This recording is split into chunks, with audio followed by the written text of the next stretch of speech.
1절 말씀, 그리스도를 경외함으로 피차 복종하라는 이 말씀을 먼저 기억하고 좀 들어갔으면 좋겠습니다. 그리스도를 경외함으로 피차 복종하라. 근데 그 예들을 쭉 해서 들고 있기 때문에 이 21절과의 연관 속에서 다음 본문들을 이해해야 됩니다. 제가 교회에 나오게 된 그 중요한 계기 중에 하나는 제 친구 가정 때문이었습니다. 제가 고등학교 때 처음 제 친구 가정회를 갔는데 집은 가난했는데 거기에는 뭔가 따스하고 뭔가 부드러운 그런 평화가 가득했어요. 즉각적으로 알아봤습니다. 한마디 말도 없는데 우리 집과는 너무 다른 거예요. 이게 예수 믿는 가정인가? 첫 번째 드는 생각은 그것이었죠. 제가 어렸을 때부터 절을 참 많이 다녔습니다. 초등학교 때도 혼자서 이사한저산 다니면서 절간 찾아서 봤고요. 근데 제가 절에서 느낀 건 그것이었어요. 참 조용하구나. 적막감. 평화는 아니었어요. 근데 제가 제 친구 집에 갔는데 거기서 말할 수 없는 어떤 거룩한 평화를 느꼈다는 거죠. 그리고 저는 그것에 목말랐어요. 이런 평화가 내게도 있었으면 좋겠고 이런 평화가 우리 집에도 있었으면 좋겠다. 그래서 제가 교회 가고 싶다는 생각을 본격적으로 하게 됐습니다. 물론 그전에도 가끔 혼자서 교회 예배당에 찾아가긴 했어요. 그렇지만은 예수님을 믿으면 이런 변화가 일어나는구나라고 그것을 느낀 최초의 계기는 바로 그날이었어요. 굳이 복음을 말로 해야 되는 건 아닌 것 같아요. 저는 이 예수님을 믿으면 모든 가정이 다 그러리라는 그런 막연한 환상을 처음에 가지고 있었습니다. 그런데 모든 가정이 다 그렇지는 않은 것 같습니다. 제임스와 필리스 알스더르프라는 학자가 복종으로의 전쟁이라는 책을 썼는데 이 책의 내용은 가정 내에서 벌어지는 전쟁에 관한 겁니다. 특별히 복종이라는 주제를 넣고 남편은 아내에게 복종을 강요하고 아내는 때로는 그 복종에 그 권위에 복종하기를 거부하거나 때로는 반대로 맹목적으로 순응하거나 그 결과 때문에 가정이 비참해지는 그 현실을 쭉 분석하고 추적하고 데이터로 이렇게 통계를 내는 겁니다. 통계학적으로 보면은 전체 여성의 3분의 1이 가정에서 폭력을 당하고 있습니다. 기독교 여성들의 18%도 학대를 당하고 있는데 이 학대는 언어적인 폭력까지 다 포함하는 것이죠. 근데 이 신체적이고 물리적인 폭력을 당하는 크리스찬 여성들의 비율이 5%입니다. 통계학적으로. 그러니까 부부가 다 예수를 믿는다고 하고 교회에 나와요. 그런데 남편이 20명 중에 한 명은 부인에게 물리적으로 폭력을 행사하더라는 거죠. 통계학적으로요. 그런데 교리적으로 전통적이고 더 보수적인 교단일수록 남편이 아내에게 폭력을 행사하는 비율이 더 높았습니다. 이것은 신학이 중요하다는 것을 이야기해요. 신학이 잘못되면 문제가 생기는 것이죠. 에베소서는 이 타락한 세상에서 하나님의 나라가 어떤 나라인지 보여주고 그리고 그 나라의 특성이 무엇인지 보여주고자 합니다. 하나님 나라가 어떤 것인지 보여주는 그 기관으로서 교회를 제시하고 있습니다.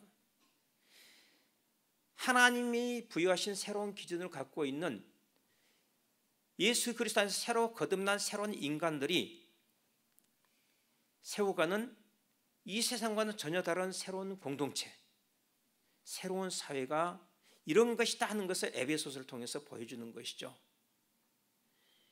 우리 교회가 하나님 나라에는 이런 것입니다라고 삶으로 행동으로 보여줄 수 있다면 복음이 얼마나 이 지역사회에 빨리 전파될 수 있을까요? 그런데 에베소서를 통해서 사도 바울이 보여주는 이 새로운 공동체인 교회의 가장 두드러진 두 가지 특징이 있는데 첫째는 하나됨, 두 번째는 거룩함입니다. 근데 이 하나됨과 거룩함 둘 다 그리스도의 십자가의 그 사역에서부터 나오는 겁니다.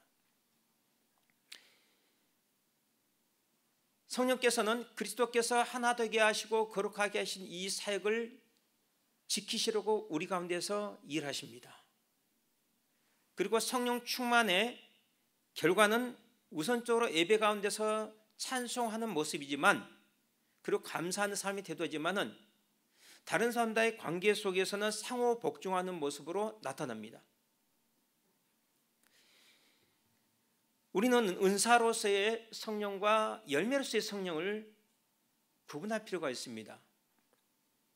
은사로서의 성령은 각 사람의 행위에 상관없이 하나님께서 주권적으로 그냥 선물로 주시는 거예요. 그러니까 이 성질이 아주 못됐는데도 은사를 받는 사람도 있어요. 사실 좀 욕심이 많은 사람들이 은사를 잘 받습니다. 그렇지만 모든 사람이 똑같은 은사를 받는 것은 아니고 은사 자체에 우열은 없습니다. 그러나 열매로서의 성령은 성령을 받은 모든 사람에게 공통적으로 나타납니다. 은사는 가짜, 모조품이 있을 수가 있어요. 그런데 열매는 모조품이 있을 수가 없습니다.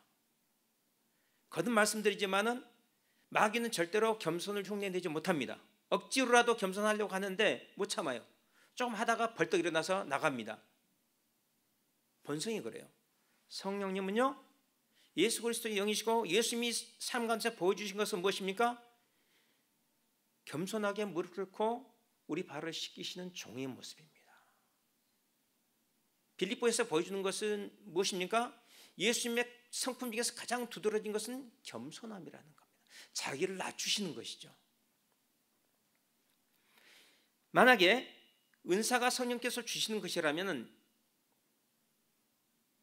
그 은사를 주신 성령께서는 자기 자신의 성품과 인격과 전혀 다른 열매를 맺으실 리가 없습니다.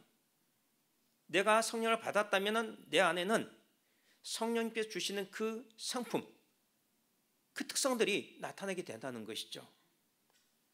그러니까 한 사람이 성령 충만하다고 말하려면 은사를 가지고 말을 하는 것이 아니라 열매를 가지고 말해야 되는 겁니다.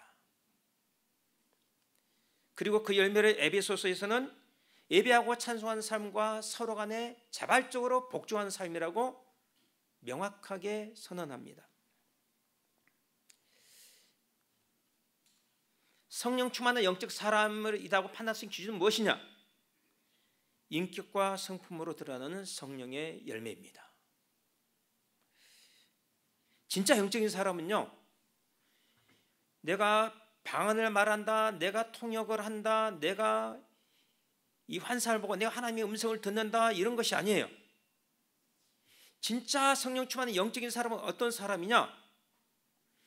다른 사람을 자기보다 항상 높여주고 그 사람을 격려하고 그 사람을 가진 그 존엄성을 스스로 깨닫도록 만들어준 사람이에요.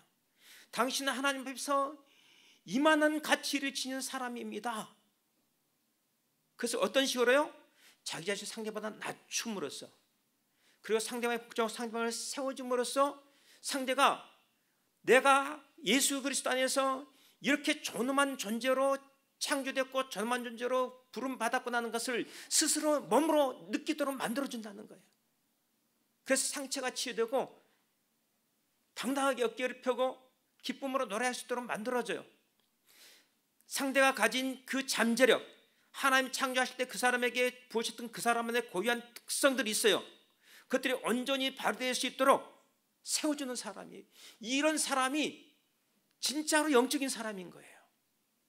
내가 권능을 받았다고, 내가 은사를 받았다고 그러면서 다른 사람을 통제하려 들고 너희들은 나보다 영적으로 열등하니까 내 지시에 따라야 돼, 이런 사람은요 상당히 의심스러운 사람이에요. 정말로 그리스도를 인격적으로 부딪혔는지 좀 묻고 싶어요.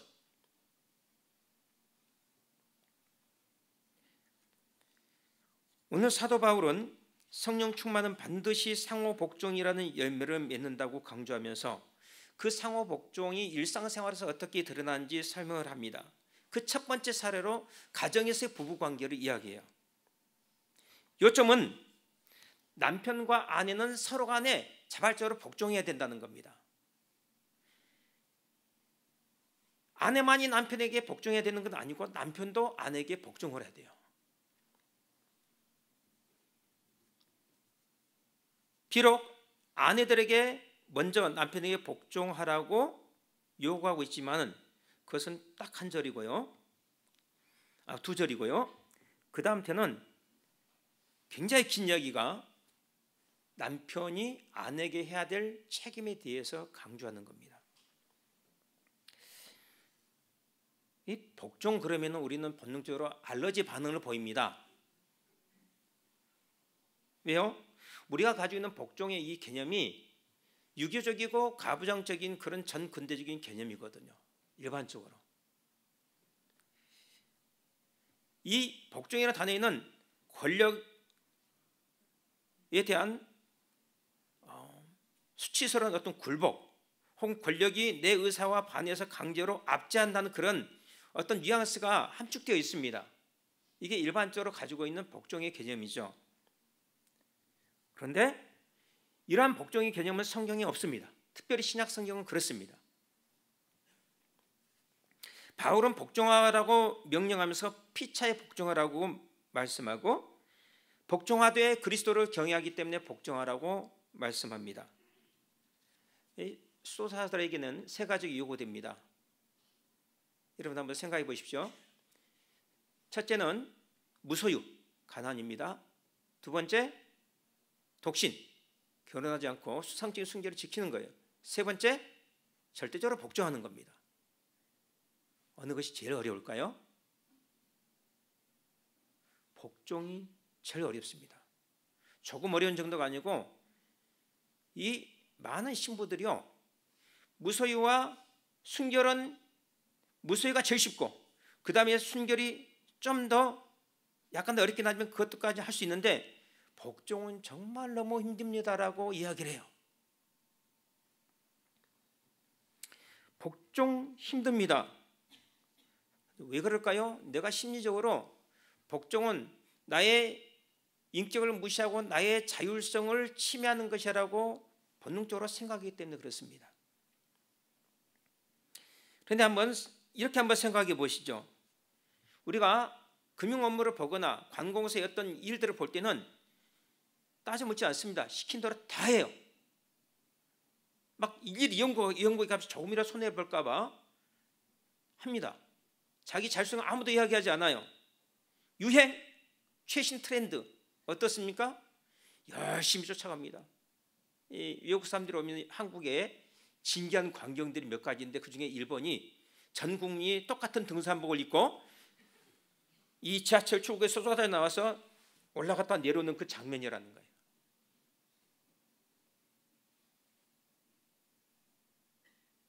기이하게 보인다는 것은 좋게 말한 거고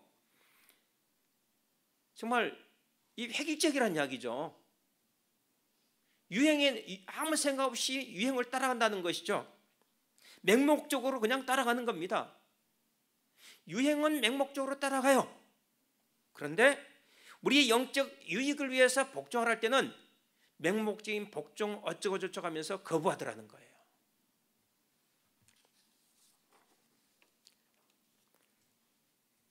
그런데 성경적인 복종은요, 그런 게 아닙니다.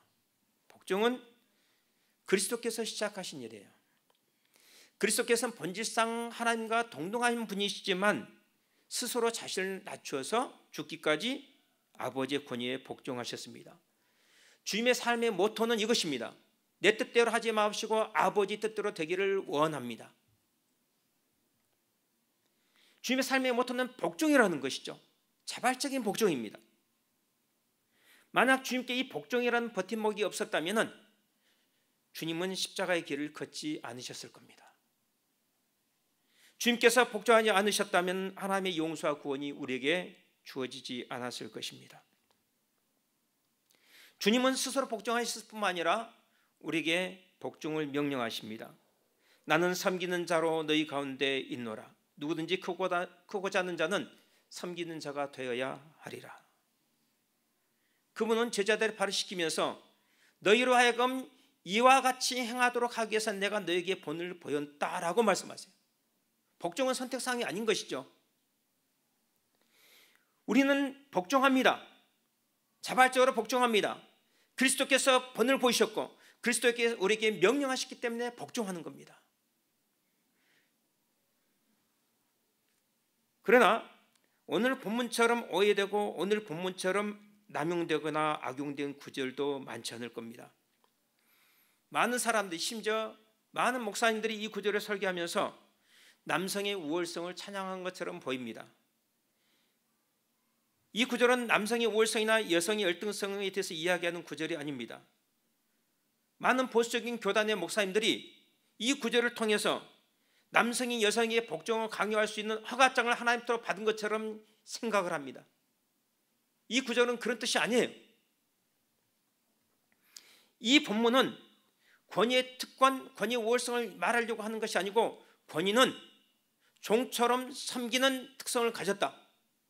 권위는 책임을 수반하는 것이다. 어떤 책임인가? 사랑으로 섬기는 책임을 수반하는 것이라는 것을 가르치기 위해서 이 본문을 바울이 쭉 이야기하고 있는 것입니다. 주님은 권위의 진정한 성격과 목적을 오늘 본문을 통해서 우리에게 알려주고 계십니다. 권위는요, 억압하거나 통제하기 위한 것도 아니고 섬김을 받기 위한 것도 아닙니다. 예수님의 권위는 연약한 자를 섬기고 세워주기 위한 권위였습니다. 여러분, 우리가 예수님을 해방자라고 부르지 않습니까? 그리스도께서는요, 우리를 해방하러 오셨습니다. 이 해방은 하나님으로부터의 해방이 아니라 하나님을 향한 해방이에요. 죄를 지을 자유가 아니라 죄를 짓지 않을 자유를 향한 해방이에요. 이기적 탐욕으로부터 섬김받고자 하는 것이 아니라 이타적인 섬김을 위한 그런 해방입니다. 복음은 그 안에 해방과 자유를 담고 있어요. 만약에 어떤 한 사람이 진정으로 예수님을 만났습니까? 그럼 그 사람은 본능적으로 나도 예수님처럼 살고 싶다, 나도 예수님처럼 섬기고 싶다, 그래서 자발적으로 봉사가 합니다. 봉사하면서 기쁩니다. 왜요? 자기가 예수님부터 섬김 받았을 때 그 행복을 알거든요. 그 은혜를 알거든요. 만약 우리가 섬김을 받고자 한다면, 주장한 자세를 보인다면 우리 안에 이미 은혜가 소멸된 겁니다. 복음은 그 안에 자유와 해방을 담고 있기 때문에 복음이 들어가는 곳은 어디든지 예외 없이 여자들, 아이들, 노예들, 사회적 약자들이 해방되고 존엄성이 회복됩니다. 그것이 복음의 본질이고 생명이기 때문에 그래요. 복음이 진정으로 이해된 사람들 사이에서는 여자들이 존엄성을 짓밟히거나 무시당하지 않습니다. 아이들이 쓰레기장이나 길거리에 버려지지 않습니다. 육체 노동을 하는 사람들이 천대받지 않아요. 이 사회에서 육체 노동을 천하게 여기고 그 육체 노동 아무도 하지 않으려고 그래요. 왜요? 복음의 영향력이 이 사회 문화에 침투하지 못한 것이죠. 교회부터가 권위에 대한 잘못된 이해를 가지고 있기 때문에 그렇습니다.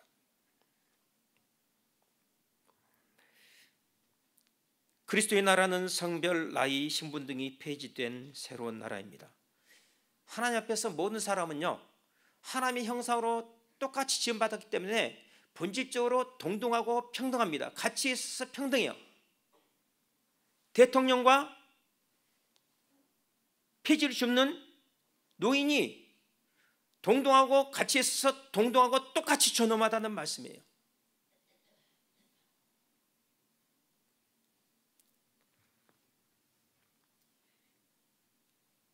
또 그리스도 안에서 모든 사람은 하나님의 한 가족이며 그리스도의 몸된 지체로 하나로 연결되어 있습니다. 내가 예수 믿는다고 말하는 순간부터, 내가 예수님을 주님이라고 고백하는 순간부터 우리는 그런 동일한 고백하는 모든 사람과 하나인 거예요. 그런데 마치 하나가 아닌 것처럼 말하고 행동할 때 나는 복음을 부인하고 있는 것입니다. 복음의 생명력을 죽이고 있는 거예요. 우리가 유념해야 되는 사항이 있습니다. 이 성경에서 말하는 평등은 무조건적인 평등이 아니에요. 가치의 평등입니다. 존엄성의 평등이에요. 본질에 있어서 평등이에요. 그러나 역할에 있어서 평등은 아니에요. 하나님은 사람마다 다른 역할을 주셨습니다. 그리고 그 역할에 맞게 권위를 주십니다. 남편, 부모, 주인, 대표적인 권위죠. 고대 사회에서. 권위의 출발점은 여기에 있습니다. 권위를 인정하는 것은 하나님을 인정하는 것이에요. 그러나 권위를 받은 사람이 늘 기억해야 되는 것은 권위는 하나님부터 위임된 것이고, 하나님이 내게 권위를 주신 목적은 연약한 자를 혹은 내게 맡겨준 자들을 세워주라고 주신 권위라는 거예요. 사장입니까? 종업원들의 복지에 굉장히 신경을 써야 돼요. 다른 회사가 이만큼 주니까 나도 이만큼만 준다. 그리스도인은 그래서는 안 됩니다.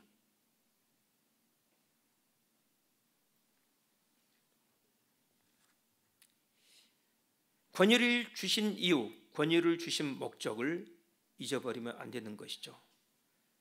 남편에게 권위를 주신 이유가 뭡니까? 한마디로 아내를 세우라는 겁니다. 아내를 문에 떨어지는 권위는 성경에서 발붙일 것이 없습니다. 예수님과 사도 바울은 하나님이 주신 권위의 목적에 맞게 권위를 사용하셨습니다. 여러분, 고린도와 전서를 쭉 지금 생명사람통에서 보고 계시는데, 거기서 바울이 사도권을 가지고 논쟁을 하고 있습니다. 그런데 그 사도권을 바울이 어떻게 사용했는지 여러분 유심히 보셨겠죠? 억압적인 방식으로 자신의 이익을 위해서 사용한 적이 있나요? 단 한 번도 없습니다. 그 권위를 사용하지 않기 위해서 몸부림칩니다. 왜요? 사랑하기 때문에. 아비의 마음이 그에게 있는 것입니다.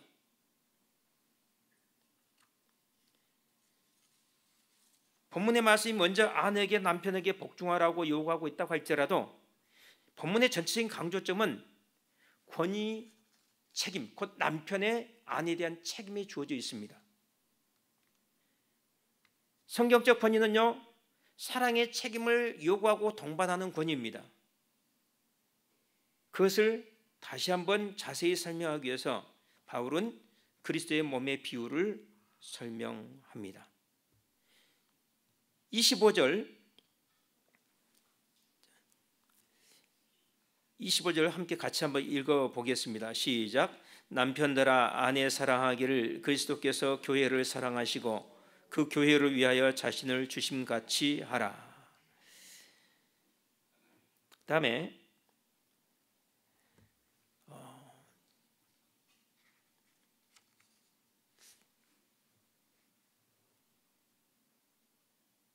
이 바울이 그리스도께서 교회의 머리 되심과 같이 남편도 아내의 머리가 되기 때문에 아내는 남편에게 복종해야 된다 말하면서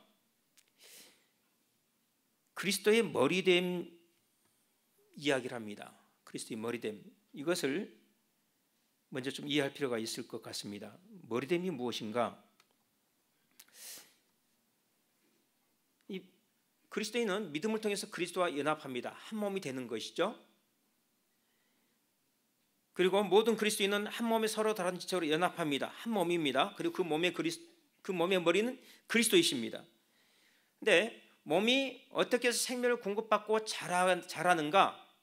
그것은 철저하게 머리이신 그리스도로부터 생명을 공급받기 때문에 자랄 수 있습니다. 이 본문에서 머리의 역할은 무엇이냐면은 보살피고 양육하고 공급하는 거예요. 자라게 하는 겁니다. 그것이 머리됨의 의미입니다. 양육과 돌봄의 책임을 가진 위치에 있는 자로서의 머리됨을 이야기하고 있는 거예요. 너는 내 말대로 따라, 무조건 복종해야 돼, 이런 의미가 아니라는 것이죠. 이런 머리됨이라면 그런 권위에 감사와 기쁨으로 복종하지 않을 이유가 어디 있겠습니까? 남편들은 그리스도께서 교회를 사랑하신 것 같이 아내를 사랑해야 합니다. 그리스도는 교회를 어떻게 사랑하셨습니까? 자신을 주시고 깨끗하게 하시고 거룩하게 하시고 점도 흠도 없이 주름도 없이 영광스럽게 하신다고 말씀합니다. 그것을 위해서 십자가에서 자신을 희생하신 것이죠. 목적은 교회를 세우기 위한 겁니다. 예수님께서 십자가에서 엘리 엘리 라마 사박다니 외치셨습니다. 나의 하나님 어찌하여 나를 버리셨나이까. 근데 그 말씀을 잘 생각해 보면은 저는 이 말씀이 이렇게 들려요. 나는 이러한 고통을 기꺼이 감수하기까지 나는 교회를 사랑한다. 나는 교회를 사랑한다. 나는 교회를 사랑한다. 저한테 그렇게 들립니다.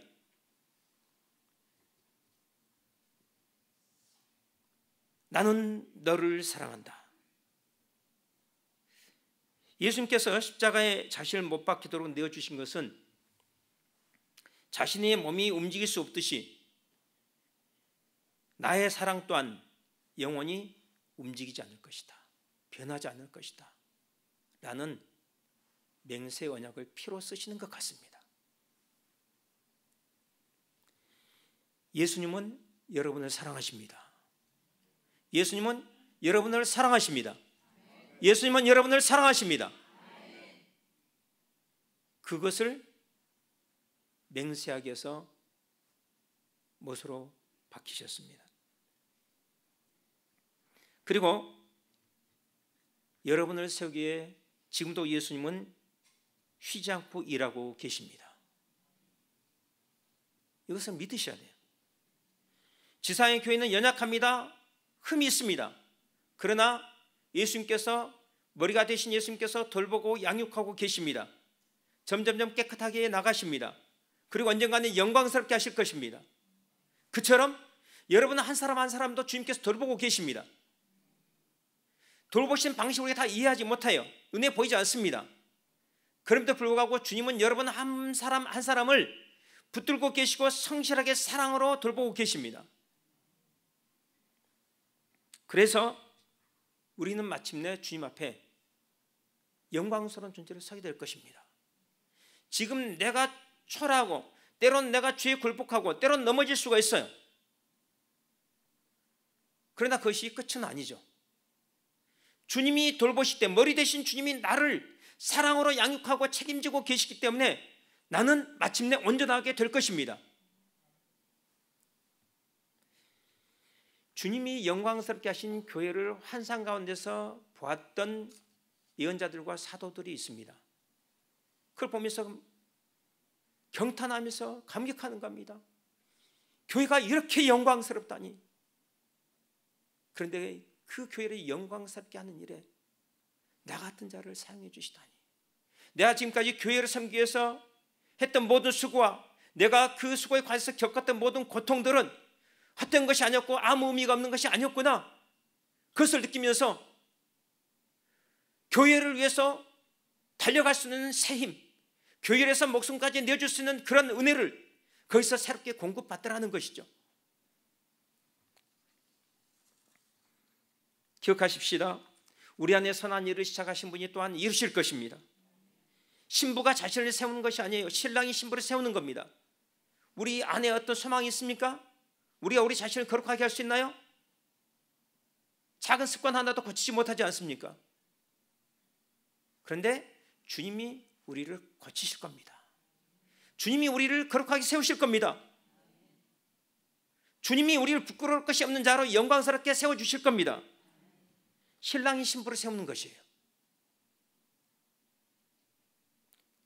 그것이 머리됨의 의미인 겁니다. 교회 주신 그리스도께서는 권위를 이렇게 사랑의 돌봄, 사랑의 책임이라는 방식으로 이해하고 계세요. 그래서 자신을 내어주십니다. 신부를 위해서 목숨까지 내어주십니다. 상한 갈대를 꺾지 않으시고 꺼져가는 심지를 끄지 않으시기를 심판하여 이길 때까지 하시는 주님께서 여러분이 넘어지는 것, 여러분이 죄악에 굴복하는 것, 여러분이 이 세상에 깨어지는 것 내버려 두지 않으십니다. 주님이 붙들어 주시고 이렇게 세우시고 그리고 아름답게 하실 겁니다. 그러니 주님께서 그렇게 하시는 것처럼 남편들은 자신의 아내를 사랑으로 돌보고 책임져야 합니다. 그것을 위해서 머리됨이라는 권위를 주신 겁니다. 그것이 오늘 본문의 요점입니다. 여기에 어떻게 가부장적인 남편의 권위, 억압적이고 일방적인 권위가 들어설 자리가 있습니까? 없습니다. 말씀을 맺겠습니다. 바울은 에베소서 교회를 쭉 설명하면서 건물의 비유, 몸의 비유, 결혼의 비유를 듣는데 공통점이 있어요. 다 하나됨입니다. 예수 그리스도께서는 교회를 인도하실 때 하나됨의 방향으로 인도하셔요. 성령께서는 교회를 가르치실 때 하나됨을 어떻게 이룰 수 있는가, 그런 방향으로 가르치십니다. 성령 충만하게 되면 상호 복종을 통해 하나됨을 이루게 됩니다. 이것이 그리스도의 평화를 교회가 세상에 전달하는 방식입니다. 서로에게 복종하면 서로가 존엄해집니다. 자기의 존엄성을 지켜달라고 상대에게 강요하면 비참해지는 거예요. 상대에게 복종하지 않으면서 자기의 권익을 주장하고 자기의 존엄성을 외친다고 존엄성이 세워지는 것도 아닙니다. 아내는 남편의 머리됨을 인정하고 복종해야 됩니다. 남편은 그것을 느낄 때 내가 존중받는구나, 내가 존엄한 존재구나 생각하면서 그다음부터 스스로 존엄하게 행동하려고 노력합니다. 남편은요, 아내를 사랑하고 아내에 대한 책임을 다해야 됩니다. 이것이 남편이 아내에게 하는 복종이에요. 아내를 세우기 위해서 자기 권리를 기꺼이 포기하는 거예요. 희생하는 겁니다. 말로 음식 타박하지 마시고 말로 아내의 마음을 썰어나게 하는 것은 권위를 잘못 사용하는 것이죠. 아내가 나는 존중받고 있고 사랑받고 있구나, 그것을 느끼면서 기쁨으로 요리를 해줘야 되는 거예요. 어떤 남편이 예수님을 믿었습니다. 그래서 은혜를 받고 교회를 나가면서 성경을 읽었습니다. 그리고 당신도 교회 나가자 했더니 부인이 절대 대답을 안 하는 거예요. 그래서 계속 이야기하니까 당신이 음식 쓰레기 봉투를 내주면 내가 생각해 볼게 이랬어요. 근데 이 남편에게는 절대 해서는 안 될 하나의 금기사항이 있었어요. 쓰레기 봉투를 들고 나는 것은 남자의 체신을 깎는 일이다. 절대 남자가 해서는 안 될 일, 쓰레기 봉투를 들고 나가는 것이다.